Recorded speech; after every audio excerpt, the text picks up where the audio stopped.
Good morning, everybody. It's me, Rhea, just hopping on to do my paragraph share. So I will just hop right into it. I ask Spirit to come forth, our collective spirits, to direct me to the paragraph that resonates and is most useful, helpful, and expansive to help us to align to our own heart energy. For when we align and connect to our own heart energy, then we can project that into our world. All right, so this is today's paragraph. It says, we are considered mortal as human beings, even though our spirits are immortal. The definition of mortal is subject to death, having a transitory life, belonging to this world. As a human being, we must undergo a constant dying of selves and rebirth to self. The smaller human self is the part belonging to this mortal world. And the large spirit self is eternal. The relationship and duality of two selves create a contradiction and irritant to the human being. That is a perfect formula for search of truth and self-discovery. They work in unison, just like yin and yang. As the smaller self searches for truth, the larger self is brought to light. This simply is the process of discovering God, discovering you, which is God. The little self isn't bad. It simply aids us to discover who we really are. And I would consider the smaller self our ego. It's all connected. Nothing is separate. It's the opposing forces of yin and yang brought to balance. I believe the fine line that separates yin and yang is the place of balance, discovery, in creation, where heaven and earth meet.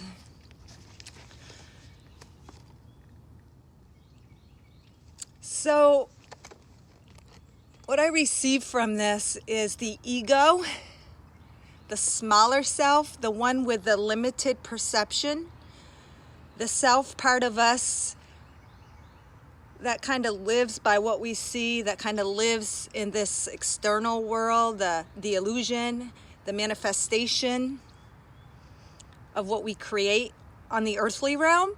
And that part of ourself is mortal. It does die. But our true self, as you know, our higher self, our God self is immortal. It continues forever and ever and ever and ever.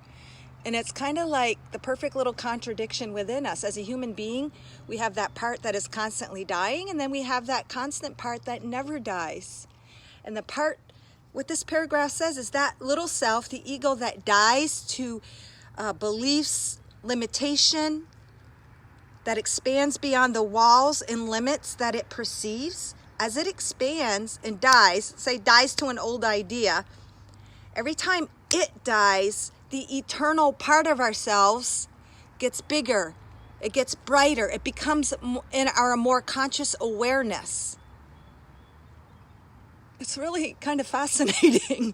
Like, say we thought ourselves to be a certain person, like we believe something was really true for us as the human self, the ego, and then one day we discover, hey, this just isn't part of who I am anymore. So the ego self kind of dies. That old part of ourself dies, that old way of being, that old perception, that old consciousness, kind of we leave that behind. But at the same time, is it really left behind? Because what it does is it expands and brings to light the truer part of us, the part of us that never ever dies. So they work in unison, they work perfectly. We never want to kill the ego completely in this experience, because it is the little self, the ego, the human self, that instigates, that ignites that light of eternal life within us. Because it's that little self, it causes an irritant. If that irritant or that little self is not aligned to the truth, the higher truth of who we are, which is God's self, light, love, eternal, immortal. What was I saying? If it doesn't align to that, it causes an irritant and brings into conscious awareness a greater insight, a greater revelation, a little spark within us that says, something to our little self, and that little self then can leave that old thought and expand into that greater consciousness itself from its limited perception. The little ego self is constantly expanding also, dying to an old belief, but still expanding. And eventually, I mean, the journey never ends, and we're always growing, and there is no end because we're God, and God is everlasting life, and it's constantly expanding. But eventually in the physical realm, I believe the ego becomes more melded in that light that we are within. And then we can live more truly in alignment to what I always refer to as the heart. But the heart, what lies within the heart, it's our higher self. It's our God self. So every time that ego dies, but is it really dying? No, it's still just coming into a greater enlightenment and consciousness itself and melding more with our higher self. And as it becomes in alignment, it melds, it meshes, and there's not as big of a separation between the ego, the human self that we're living, and our higher self. So like this paragraph, this book, my Gaia's guidance cards, my heart cards, they're all to bring us into that alignment where the little self, the ego self, does mesh with that eternal part of ourself. Every time that little ego dies to an old thought, it instigates, it ignites a new thought, a new expanded awareness, because our creation, everything we see, does start from our focus. Our focus, our awareness. We're pure consciousness. We're pure awareness, and consciousness is what we ultimately are. So as the human self comes to a certain level of awareness, of consciousness within us, then that's what we create. Not to get too deep or too complicated, but it's our shift in perception that creates all. Because once we bring awareness to something, then it can create. Then it can manifest. Then it can become in our reality. We can take it as simple as thinking maybe you don't think something is possible that you can achieve, something you can do. Maybe you think you're too far along in life to do something new. Maybe you think you can't get out of that job. Like me, I thought I couldn't get out of hair. I was doing hair for 27 years. I thought it was kind of like in a box and I could never move out of that because it took all those prior years to build a clientele, and that clientele is situated in that certain geographic area, that certain location. And for me to leave and go someplace that I really desire, I would have to leave all that behind and start fresh. And then I don't have that security net. I don't have that income. I don't have that business. And my mind could have stayed at that. But it caused an irritant within me because I knew there was something greater and bigger. So I trusted that, left it behind, followed my heart, moved to the ocean, and made it all. And because through my conscious awareness and trust and belief, I created that. I created the scenario on the other side. I mean, there was a huge dying of identity. Because all of my adult life, I was like, that entrepreneur, worked for myself, self-sufficient, made my every single little penny that I earned. And there was a certain identity. So as I did go through that transition, there was definitely a death to the little ego, like I was saying. It was a death. It was a letting go. But in that death of the little ego, I became more expansive in my consciousness. And through taking that step and letting that die, I stepped into a higher aspect of myself, a higher truth, a greater expansive consciousness, knowing, hey, I am the creator. I can create a scenario where I can let that go and create something new, which I did. And that's scary because you're not gonna know the answer when you let go of that little ego and step into higher you don't have the answers. There is no guarantee. So it takes a great amount of kind of trust, faith, belief in that connection to the heart. And most of the time that has been built up in little increments, little situations making you stronger and stronger. Oh, I can trust this.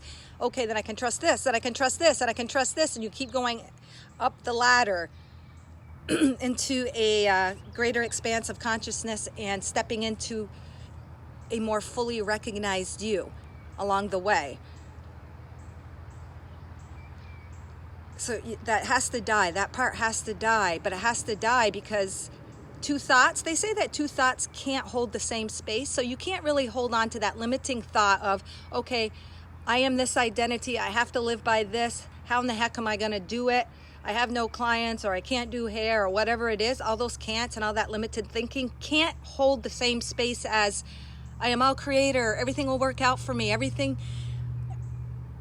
is a manifestation of who I am and the energetic vibration that I am. Those two thoughts can't hold the same vibration. So you take your focus, you shift it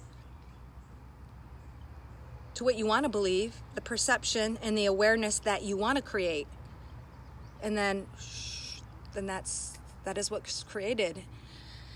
And that higher awareness is God, God self, God energy. So God is nothing but love and light and beauty. It's us and the littler ego, our littler self, that creates all that other limitations, limited perceptions, keeping us kind of contained.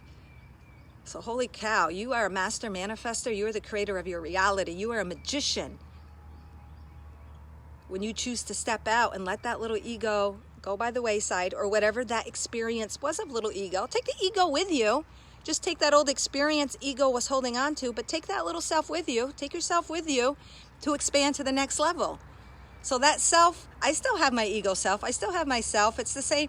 I still have that self that I was, however many years ago, but that self has also grown. Like we have grown, our ego and human self grows every time. And it's constantly coming into emergence with our heart.